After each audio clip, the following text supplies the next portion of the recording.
महामारी के इस दौर में लॉकडाउन से जहां व्यावसायिक मांग 20 से 30% तक रह गई है और घरेलू मांग अपने न्यूनतम स्तर पर है, वहीं पेट्रोल और डीजल के दाम हर रोज रिकॉर्ड बना रहे हैं। इस बात का अंदाजा इस आंकड़े से लगाया जा सकता है कि 5 महीने में ही पेट्रोल और डीजल के दामों में बेतहाशा तेजी आई है। इसी क्रम में आज फिर पेट्रोल और डीजल के दामों में बढ़ोतरी हुई है।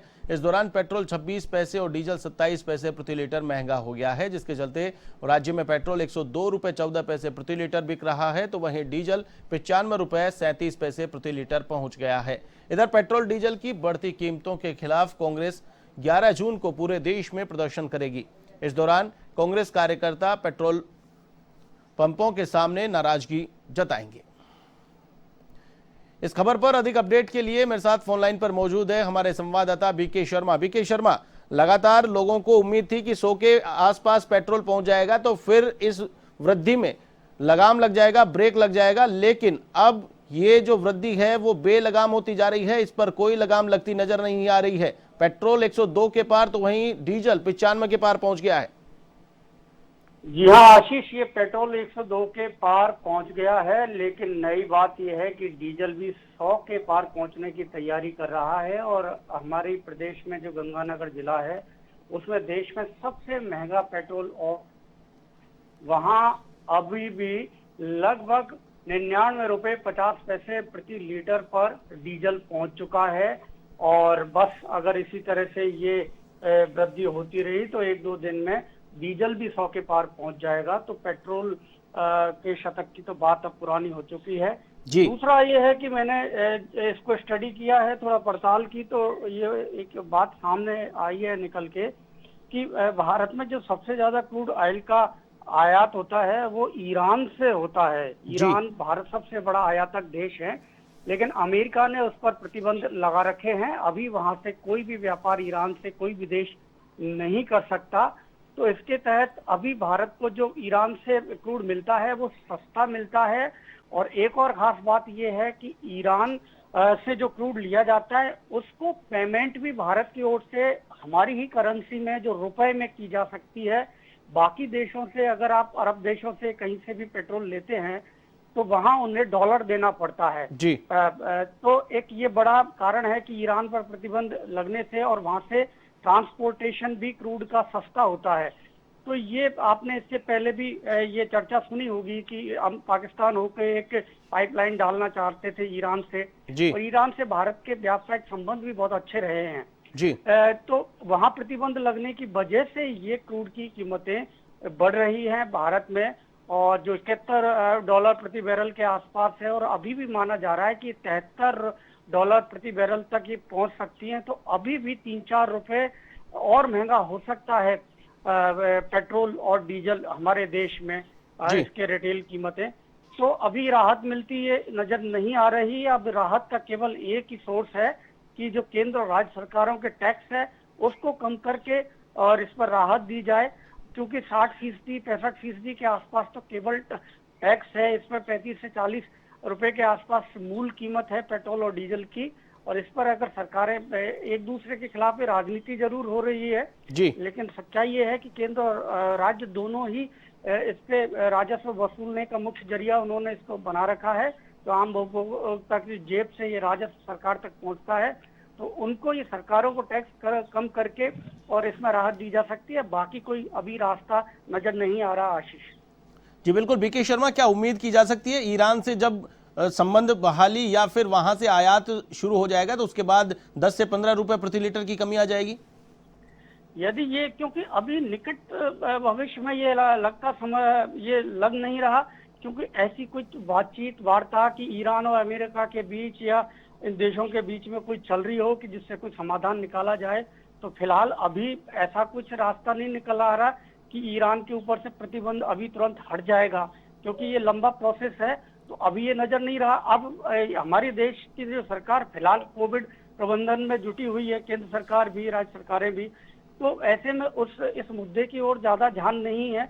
और यदि दूसरे देशों से जहां पेट्रोल का उत्पादन होता है ईरान के अलावा वहां से क्रूड का आयात ज्यादा किया जाए या वहां से कहीं से सस्ता उनको मिल जाए। लेकिन दूसरा बात ये भी है कि जो ओपेक संगठन है, जो पेट्रोलियम उत्पादन देश है, उनका एक संगठन है, तो उन्होंने भी अभी उत्पादन को कम कर रखा है कि जितना उनके पास स्टॉक है केवल उसी को बेच रहे हैं, ताकि उनको कीमत उसकी मिलती रहे, शॉर्टेज बनी रहे तो उनकी कीमत ज्यादा मिलती रहे। वो ज्यादा उत्पादन भी नहीं कर रहे। एक सोची समझी रणनीति है, और इसमें जिन देशों में पेट्रोल या क्रूड ऑयल का उत्पादन कम होता है, नहीं होता है, उनको इसकी कीमत चुकानी पड़ रही है। आशीष जी बिल्कुल। बीके शर्मा, जिस प्रकार से विदेश मंत्री एस जयशंकर कुवैत की यात्रा पर जा रहे हैं, तो क्या इस बात से जोड़कर देखा जा सकता है कि विकल्प के तौर पर कुवैत से भी आयात करने की प्लानिंग की जा रही हो? बिल्कुल, ये मूल मुद्दा है, क्योंकि कुवैत से हमारे यहाँ पर दो पक्षीय व्यापार होता है। यहाँ बहुत सारा मैन पावर कुवैत में काम करता है, और कुवैत से काफी आयात निर्यात भारत का होता है। तो इससे एक उम्मीद की जा सकती है, और ये एक संदर्भ और ये मूल विषय होगा इस चर्चा का, इस यात्रा का। और यात्रा के दौरान जो बातचीत होगी कि वहां से क्रूड को लाया जा सके, सस्ता मिल सके, और ईरान के क्रूड का कोई विकल्प तलाशा जाए, तो ये करना भी चाहिए और शायद ये होगा भी। आशीष जी, फिलहाल अगर राहत चाहिए तो केंद्र और राज्य सरकारों पर देखना होगा, उनकी मेहरबानी का इंतजार लोगों को करना होगा।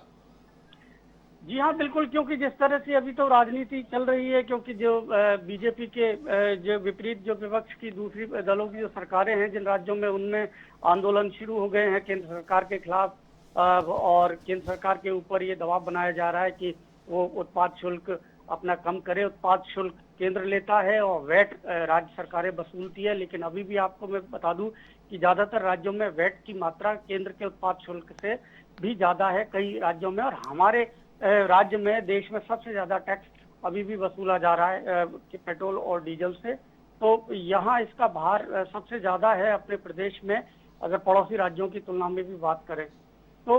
अभी ये सरकारों को, राज्य और केंद्र सरकार को मिलकर ही कोई रास्ता निकालना होगा। जो हमेशा से ये भी मुद्दा आता है कि जीएसटी लागू किया जाए पेट्रोल डीजल पर भी, और पूरे देश में समान इस पर टैक्स हो।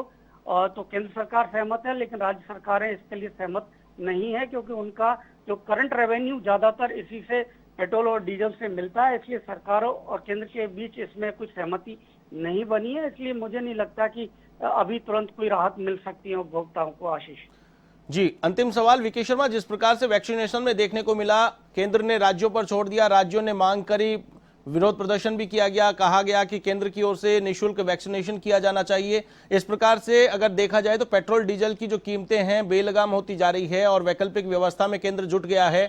आने वाले कुछ दिनों में मास्टर स्ट्रोक केंद्र की ओर से देखने को मिले कि वैकल्पिक व्यवस्था होने के बाद में 5 से 10 रुपए प्रति लीटर की राहत देकर के जनता में वाहवाही लूटी जाए।